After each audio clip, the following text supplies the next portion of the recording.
little late with this one, but my rating video for Final Fantasy V. This won't take me very long, so let's get to it. You know how this goes. I had a punny amount of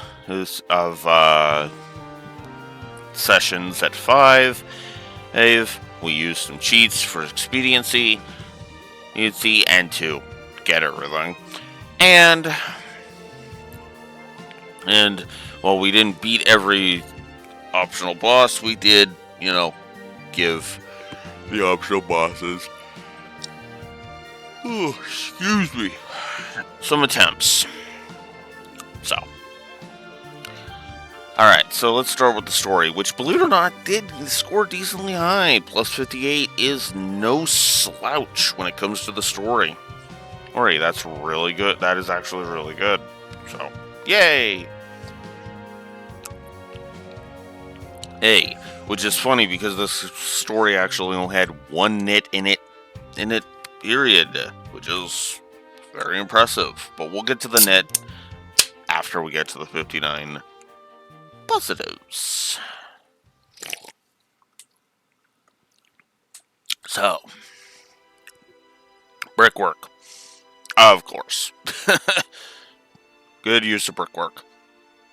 2 positives for sprite work, a positive for visual storytelling, good due to usage, all pretty self-explanatory. Humor, this in my opinion is still one of the funniest FFs, and admittedly, I think the humor deserves a triple positive in this one, Do I think there's any other one where the humor is going to be a triple positive? FF9, maybe. We'll see. Speaking of that, Devil May Cry effect. Pretty self-explanatory. The serious and the silly do not clash. They're very, very well done. It's very well done. Good use of the lighthearted tone, good adventurous atmosphere, good NPC chatter, Limbalum effect, foreshadowing. Sure, you have to seek it out, yes, but foreshadowing's there.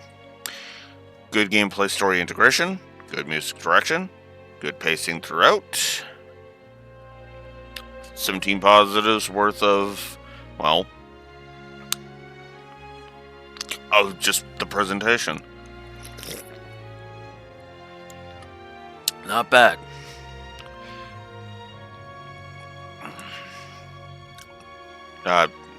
Wrong thing.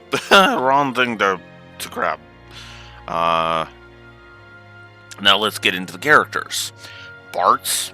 I like Bart's. I know I admit, if you don't think Bart's deserves a positive, I understand.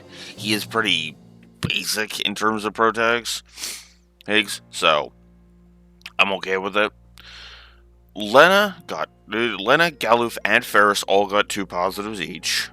Lena, because she reminds me of Princess Jasmine from Disney's Aladdin. Galuf, because he is just fun, awesome. He's just awesome. He's funny, and I just love him as a character. And I love the Ferris is just awesome in her no-nonsense, take-no-shit attitude. Dude. Methinks I have a type, Sid and Mid, great example of inventors and research, of scientists. Great stuff. Cryo, awesome, adorable, enough said, really. Zizat, I really get the feel of the friendship between him and Galuf. So yeah, and that's it for the characters. Everybody else was basically just kind of there. So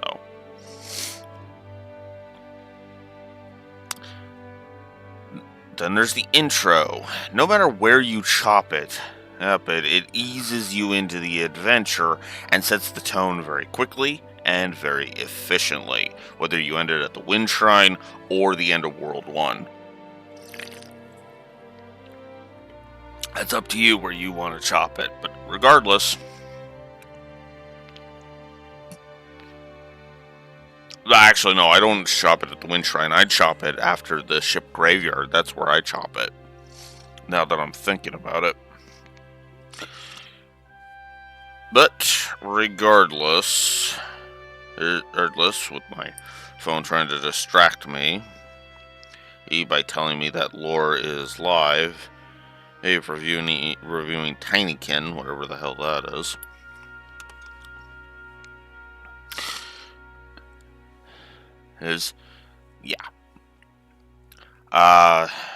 So losing Sildra in the canal, great character moment for Ferris, as a very inappropriate song plays. Then there's the reveal of Ferris's gender, which I honestly kind of like the sentiment that scene provides. Gender doesn't matter. Character does. Which, if you've ever wondered my stance on the whole gender politics, there you go. I don't give a fuck. I've said it before and I'll say it again. I don't care about your race, your gender, your ethnicity. I guess race and ethnicity are the same thing, but whatever. So race, ethnicity, skin color, country of origin, sexuality, gender. I don't give a fuck about any of that. I mean, I usually declare it as competence because, the idea is I like working with you, is the idea of working with people. My favorite example that I like to use for this, woman who I believe her origins are in India, gets hired on at my job. She surpasses me, not only surpasses me, but becomes my boss within like a year or two.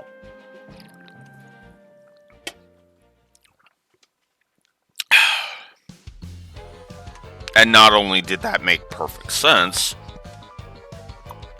hence, I was actually all for that. I literally had you're getting a new manager. It's her.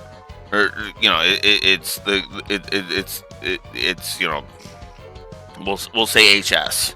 We'll call her HS. S, right? You're getting a new manager. It's HS. Oh, okay. That was literally my reaction to her taking over. Because, again, gender doesn't matter. Her competency does. And trust me, that idea fit like a glove. Wow, I spent more time on that positive than I thought I was going to. Anyways, moving on. Gallo's amnesia, saving him and allowing him to save the others from Siren, is honestly a moment that I really like. That's taking an overused trope and doing something with it. Oh hey, amnesia actually allows you to resist having your soul sucked out. That's interesting. It's a good twist. It is. Then there's Lena risking her life to save the Wind Drake, Hiryu, with it then returning the favor and healing her. Lena is a little too self-sacrificing, and that is her character in a nutshell. She doesn't give a damn about herself. If she can help, she will, damn it. Then there's Sildra's sacrifice. It hits me even now. Oh, I tear up every single time. God. That's when Sildra saves us from the water crystal tower sinking, the tower walls sinking. Oh, oh, and that cry. Oh, God. Ugh. Oh, oof. Then there's Galuf remembering Cryle. Uh, this is with Sid and Mid triggering the memory. It helps to continue to unravel the mystery of his past, and is also nice that it doesn't reveal too much, but just enough to be intriguing, and the fact that the interaction between Sid and Mid triggers it makes all the sense to me, so cool. Then there's visiting Lix if you head there, which expands upon the story. It expands upon Bart's character, in my opinion. Again, like I said, if you don't think there's as much to really explore there, I understand. I do. Then there's Galuf regaining his memory, and the act represented as Galuf throwing his amnesia away.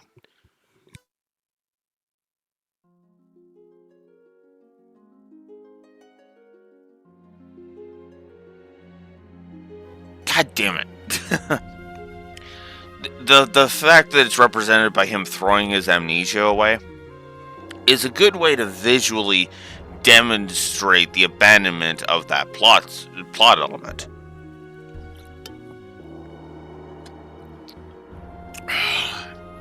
Because if you're going to do something hackneyed and cliched, might as well do something with it, right? So 2 positives there. King Tycoon's sacrifice. I actually kind of like that. Which actually helped us make sure we got the Wind Crystal. One moment here. Yeah.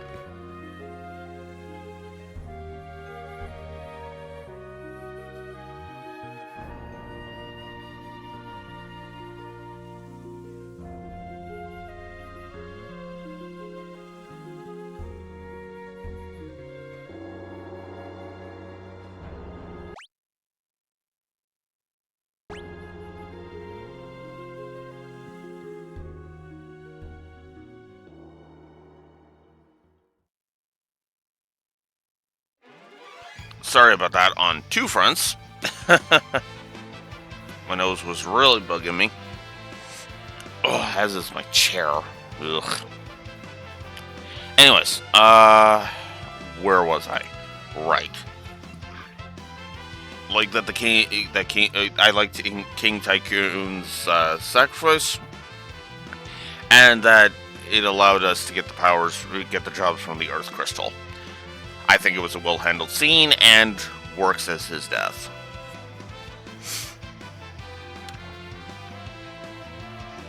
Then there's the whole sequence of Galuf infiltrating X-Death's castle to save the party.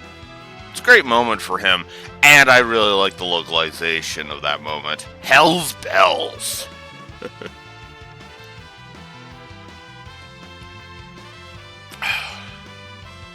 I really like the short scene in Rigol, where Bartz apologizes for butting in, and Galuf recognizes that, yeah, had they not shown up, he and his men would probably be dead. Good stuff. I like that acknowledgement of, yeah, we fucked up.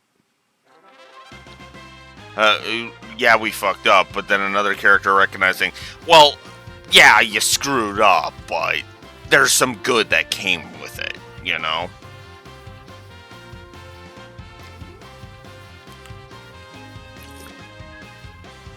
One of the reasons why I absolutely fucking cannot stand and the military mindsets of, oh, you broke the chain of command, even though something good resulted from it. We're going to be fucking assholes to you. See FF8 as a great example of that.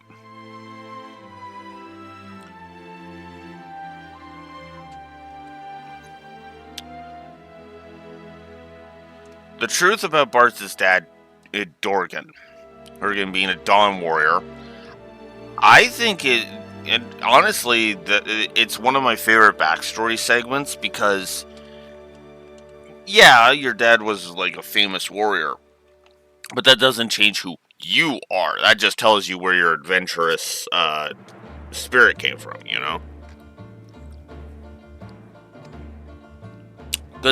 Which is good. Which is really good. Then there's Lena risking herself to save Kryle's Windrake. To, convince it to eat the dragon grass because, the dragon grass was a freaking mutant in Galus' world, and that's why, the Windrakes in his world, kind of died out. So, yeah. Another great showcase of her character. Then there's Izette's death. It works on every level. The music, the dialogue, Galus' reaction to it all. As they're leaving the tower. All of it. Good stuff. Then there's Galus' grief, which is an idea that FF6 perfects with the whole Phantom Train thing. But I still think this is well done. The game through Galuf forces you to sit and process what just happened. And it is powerful. Unlike in FF4, death sticks in this one. And each one is impactful on every playthrough as a result of that.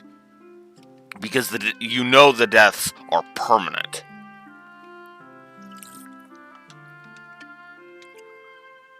Speaking of death, it's Galuf's death. Galuf's death, in my opinion, and I know I probably stand alone on this, but fuck it, I'm gonna say it. It is the best death in the series. It is. Hands down. It's impactful, it's dramatic, it's tense, and it showcases why Phoenix Downs and white magic won't work. It answers the question and shows that they do not work. Also, the answer isn't made stupid by being undone off screen like with Palmum Porum back in FF4. Tella tries to use Azuna. It doesn't work. Eric. Then we later learn, the elder freed us from our petrification off screen. Really? So, yeah, unlike with that crap, triple positive for Galus scene. I like the reunion with Boku. I think it's actually kind of a nice, sweet little moment. Hirio becoming Phoenix is a great scene. Gilgamesh's farewell battle, the first one, it's a fun way to lead into his final scene. Then there's the whole thing with Necrophobe. I feel it is a great story beat for Gilgamesh, and as he compliments each party member before wrecking Necrophobe's shit. I absolutely love that, right? He literally, says polite things about every single party member. Which is funny, because that is Gilgamesh in a nutshell. It's like, yeah. He point blank says, when he asks, hey, where's the old dude? In one fight, and and then the party's kind of like, well, he kind of fought X-Death and died, and Gilgamesh is like, well, darn, he was actually really, really awesome. Like he literally says, oh, that kind of sucks, 'cause he was awesome. Which is good stuff. And then, of course, the whole Necrophobe scene with his farewell is just awesome, Bye, Gilgamesh. We'll see you. We'll see you at the end of Disc 3 of FFA.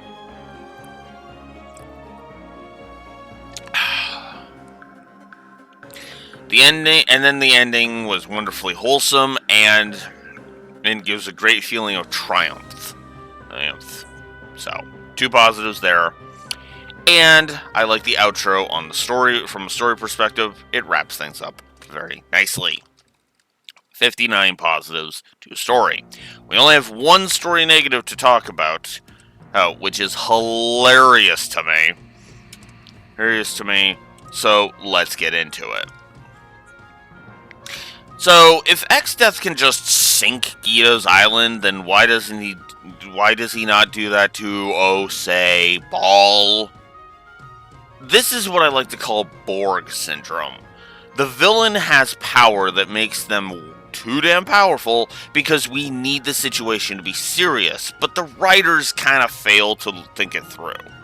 That is the only problem with X-Death. With this story, and with X-Death in specific, and this story in general. 1 scene, that's it. That's the only nit in this story. I know some people would say the coincidences and the contrivances, but I think the rest of the game is lighthearted enough that I can overlook the coincidences and shit, and it doesn't bug me. When I give a story negative, it's for something that pisses, that bugs me, that pisses me off, that kind of thing. So, let's move on to gameplay, which actually did score better than the story this time. Not as much more as you would think it would, but yeah, 63. So, music, obviously. Then there's the Pixel Remaster. Positives, options, bestiary, autosaves, built-in cheats, auto battle, come on, you know those. I've been saying those for every goddamn Pixel Remaster at this point. Right? This is literally the 5th of 6 times I will be talking about the Pixel Remasters stuff. One more, just once more, and you will stop hearing me say that so rapid fire here when we get to the gameplay of these of these. So, decent tutorial, good tutorial on the job system, good minimap. Then there's the maps, of course. There's from the Pixel Remastered. Minimap, dungeon map, world map. Triple positive for trash design. Ability point woes aside, this is some of the best encounter design in the series and deserves a triple positive. Boss design is fun, challenging, and is designed to have multiple options for dealing with them, which only goes up as you progress through the first world. So, triple positive there. Good dungeon design, good overworld design. Overworld design mostly because it opens up as you progress, so good stuff. Difficulty curve, I felt, and power progression curve both warranted triple positives in my opinion. It never feels like it spikes that often, and when it does, it feels more like a wake-up call rather than screwing you over. And the power progression curve, I feel, is balanced and never leaves me feeling powerless, which is helped by the constant acquisition of new jobs throughout the first world, so triple positive. This is honestly the best use of the job system in all the single-player FFs, with the only possible exception of Final Fantasy Tactics, which I may or may not review the PS1 version at some point, just so that I can play Final Fantasy Tactics on camera and talk about how much I love that freaking story. If you're wondering why I haven't, it's because I am playing chicken with Square and trying to see if they will port War of the Lions to anything other than the phone and the frickin' PSP. Just anything else. I mean, we got Steam. We got a Steam port of the Sky trilogy. Why not And Tactics, come on! I'd buy that in a heartbeat. Like, literally, if they put it on Steam right now, oh, I would do the shenanigans I would need to on my phone just to make sure I get it. That is not a joke. Anyways, and I would actually add it to the Final Fantasy Marathon too, while we're on the subject. I literally would just slot it in, boop, right there, right in between in 10-2 and 12. Oh, and I'd be like giddy with excitement. I'd be like, yeah! Anyways. But yeah, so anyways, to get back to the job system, it's robust, it has multiple combinations to discover, and most of the builds you can come up with are viable. And you can also switch up your party makeup on the fly. So, yeah, no, this is absolutely a job system worthy of 3 positives. Also, the abilities, the whole mix and match of abilities is another triple positive, which is funny because Tactics will also get that.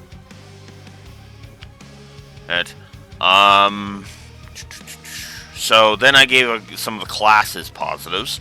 Blue Mage, it's a fun class to use, assuming you can learn the blue magic. Thief is great; it has great utility. Geomancer is just kind of fun to use. Samurai is a fun class and gives you reason to have money in the final dungeon, which is nice.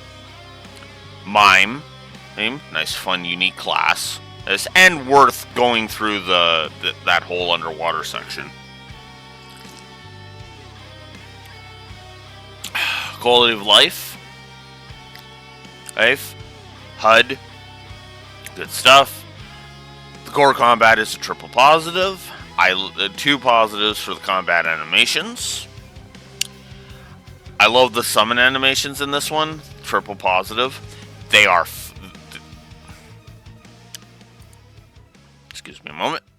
They are flashy, quick, and even alter slightly, depending on whether or not the combat in question is a back attack. So, for example, Shiva always comes from behind the enemy, meaning that if it's a back attack, she will come from the right, where normally she would come from the left. So, there you go. That kind of attention to detail, triple positive. Good spell effects, there's the gameplay story integration, pacing, itemization and loot, viscerality, enemy variety, and visual distinction. I also gave a All Roads Lead to Rome positive. Or, in this case, it's most strategies are valid, right?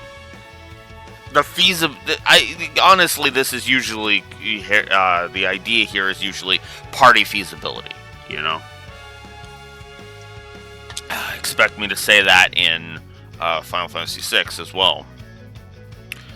So, lengthy way to say that I absolutely would love to replay this in the future.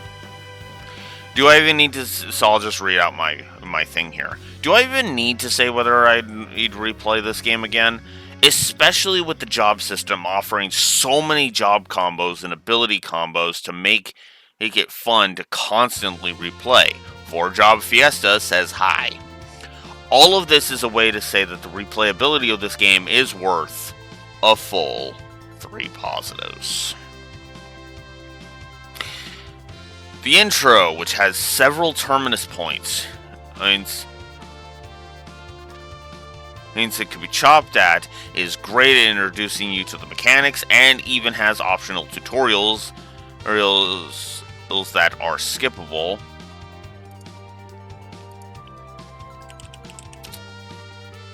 If you don't want them, and informative if you do, and that's awesome.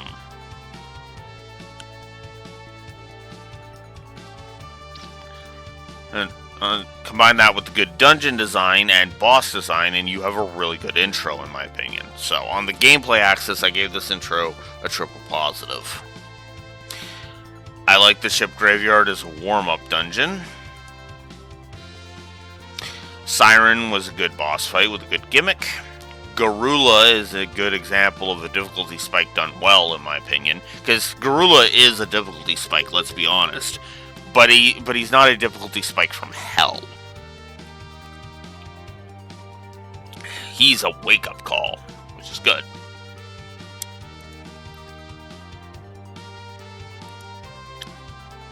So, Shiva was a fun and challenging fight, especially if you try to get her as early as possible, like I did. That was fun. And I managed it by switching everybody to Black Mage. That was good. This run definitely gave me a new appreciation for this game, I'll tell you that. Ifrit was a fun and simple fight. Ramuth may like casting Flash, but he was still fair despite that. 2 positives for Soul Cannon. That was just a fun and challenging fight. Right?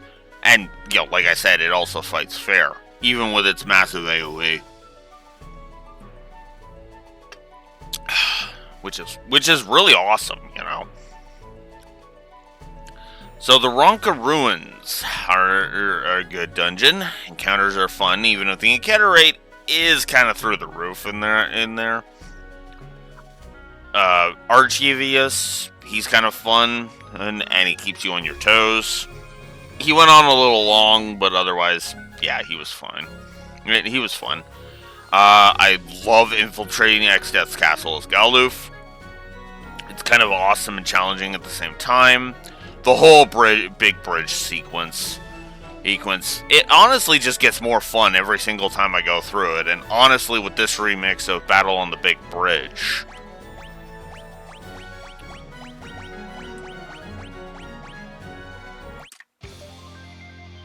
with this version of Battle on the Big Bridge, of course I ended up giving it a triple positive, so... where the hell was I?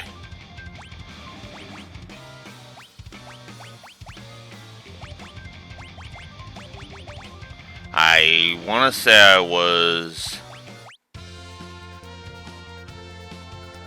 I think I was here. Anyways, the 2 positives for the Zen of leveling. So, yeah. It's just kind of relaxing to level your characters in this one.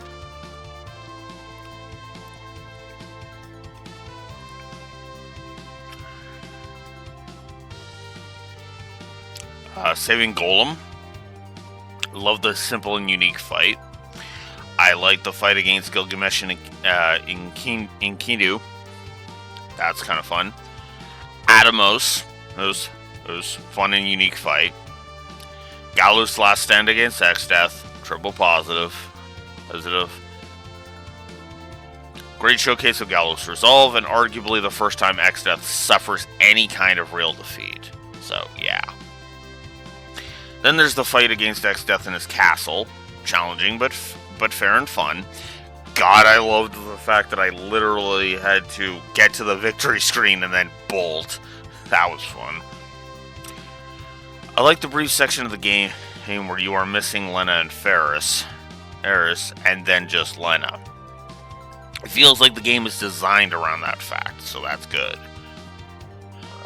Odin is a fun boss fight. Oh, and you can also summon Catabolus. Well, it's to instantly win, and if you want, so nice touch there. Leviathan is an intense and awesome fight. Ponda is a fun fight with a fun gimmick. He's scared of Ifrit. While yes, I was getting frustrated at him, a simple change in strategy made the fight with Twintanya fun, and so much so that I feel it warrants 2 positives. Then there's the fight with Gilgamesh when you arrive in the Void, right, which is fun and unintrusive. I gave Necrophobe a triple positive, as I honestly feel like it's just a great fight, especially when Gilgamesh shows up and starts helping. I gave the final dungeon in general a 2 positives. I basically consider the interdimensional rift and the Void one final dungeon, because the Void is literally just like what, 3 screens? And that's it. So, yeah, no. The interdimensional rift and the void together are the final dungeon. So. Neo X Death. Oh god. Okay, I need the proper music for this. Give me a sec. Neo X Death. He is a fantastic final boss, and is arguably the last truly challenging final boss in the series. I'd argue Kefka as cheesing him is not that easy, but shrug. He's hard, but getting back to Neo X Death, he's hard without being too cheap, and feels satisfying when you do actually beat him. So, yeah, no, I'm gonna go ahead and say it. This is my favorite final boss in the series. There is some fun final bosses in the series, do not mistake me, but Neo X Death is just the one that I think of when I think of, like, epic final battles, you know? So, cool. Also, if I may be so bold, gameplay-wise, this is one of the best outros in the series. Here's in my humble opinion. The final dungeon is fun. It is a fun-as-hell gauntlet. The final boss is the series' best, and it leaves me feeling satisfied. So, triple positive there for a total of 106 gameplay positives. We've got some gameplay negatives, though, so let's get into it. The game just gives you too few APB ability points, and it's kind of annoying. To gain at most like 3 APP per trash encounter. So, yeah, it leads to some annoyances and grind. Not a big problem, but it has always bugged me, and that was always a negative I was going to give. Walkthrough-itis rears its head in regards to blue magic, and that kind of sucks. Use a guide for it and save yourself the headache. Status effect fetish. Yeah, you saw this coming. I know. 3 negatives for the status effect fetish, with a separate negative for confusing zombie, aka the developers like being assholes. The developers like being assholes status effects. Triple negative for the encounter rate. Good lord. Just too damn high. It gets irritating trying to go places in this game. Accuracy and evasion issues, which got up to 3. NPC movement patterns are irritating. Yeah, you saw that coming. The chemist class.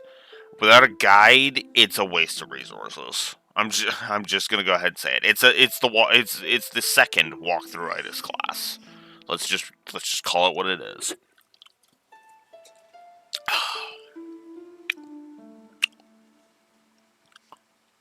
Backtracking isn't rampant, but it's still annoying. Then there's the escape from Karnak. It is the worst section of the game for me, other than maybe Phoenix Tower. The hurry song is too short for a 10-minute section, the encounter rate is through the goddamn roof, and the rewards are too lucrative to not be tempting, as there are like 6 or so elixirs. I was too lenient on this section in my original review, and will rectify that by giving this fucking section a full 3 negatives. I really don't like the sandworm and his whole gimmick. Blech. The shifting sands is just, oh god, unless you know exactly what you're doing with the shifting sands, it sucks. Fuck the shifting sands, triple negative. The 7 in Purabolos gather to piss me right the fuck off. Okay, here's how this works. There are 7 of them. They like to heal themselves. They are basically bombs with self-destruct, and if you don't take out all 7 at once, they cast a party-wide arise. That revives the other 6. Yeah, not a fan of this fight. So, triple negative there. Then there's the random enemy Grand Jelly, which just annoys the piss out of me with its high evasion and immunity to Titan, as he is the only required summon. I may stand alone on this, but I really don't like the 4 Crystals boss fight, like, at all. They absorb elements, and unless you cheese the hell out of it, it is a miserable fight. If you have a Zenage, though, it's a joke. Combine that with the fact that each one absorbs an element, with the aforementioned, each one absorbing an element, and I just think it's an unbalanced fight. You can have a fight that is where it's easier, but not, not insultingly easy. Just ask FF6 about that sometime. Then there's the damage variance while fighting Carbuncle, which basically led to Carbuncle being a miserable fight. Then there's the 2 Gargoyles fight, right, which honestly is just atrocious in my opinion. They revive each other, which practically forces you to cheese fighting them, either with Zenage or some other strategy. So, yeah, no. Full 3 negatives. Then there's the Pyramid of Moor, which can kiss my ass with its high encounter rate, poison tiles, and maze-like design.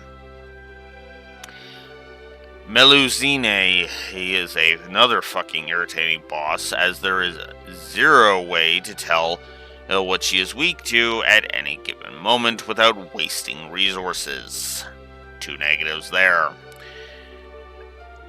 I thought about it and I was just like, no, I still fucking hate Phoenix Tower. It is a cesspit of status effects, many of which can end in the run in a 4-job fiesta, with their debilitating nature, Confuse, Mini, and Zombie being the most rampant. And it's also an overlawn dungeon and has the go fuck yourself player mentality. So, yeah, it receives a full 3 negatives. Then there's Pantera, which can fuck off for being an RNG boss that can either instantly kill a party member or paralyze them. Blah. Omniscient can burn in hell with his cheap-ass nonsense. 2 negatives. Altairute, hey, another annoying boss, which must be fought multiple times if you don't know what you're doing, and he likes to instantly remove a party member from the party. And that is bullshit.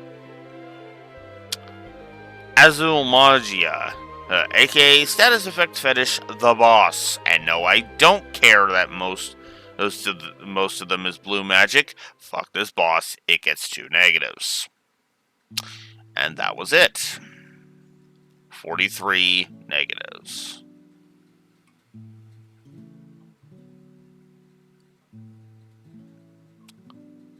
So, that's it. Final Fantasy V, ladies and gentlemen. If I may be so bold as to give my final thoughts here.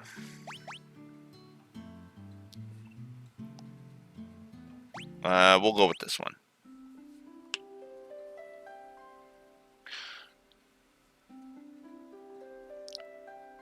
I like FF5. I do.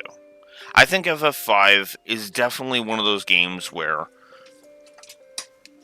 when my chair is not trying to irritate the piss out of me, God, FF5 is one of those games where I like it enough to replay it. Like, it's a game that I could see myself replaying over and over and over again.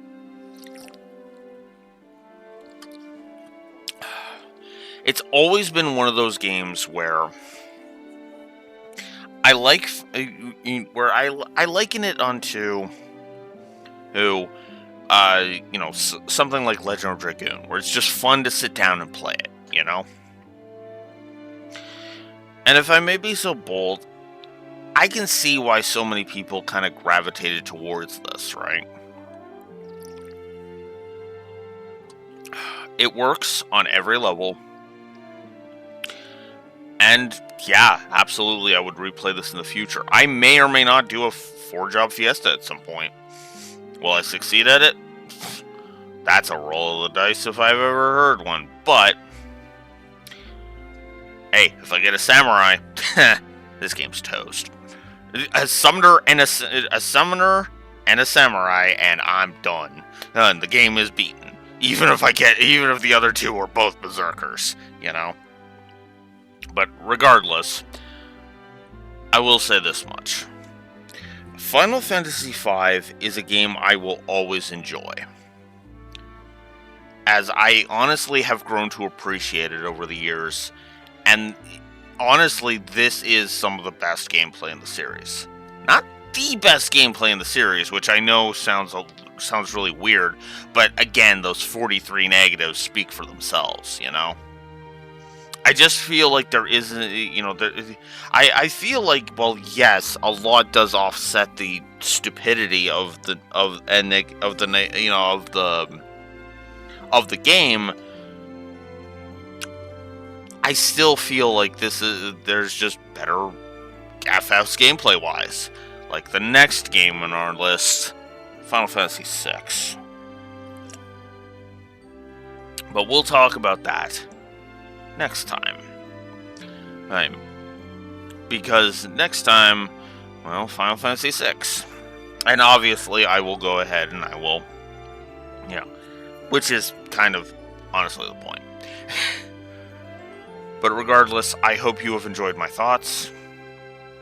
That's for this rating video for Final Fantasy V, and I will talk to you guys next time for what is, spoiler alert, my favorite Final Fantasy so far, and my second favorite game of all time, the game that made Cold Steel 3 sweat. Until next time, Blue Wolf Alex of the Lore Walkers signing out. Have a good one.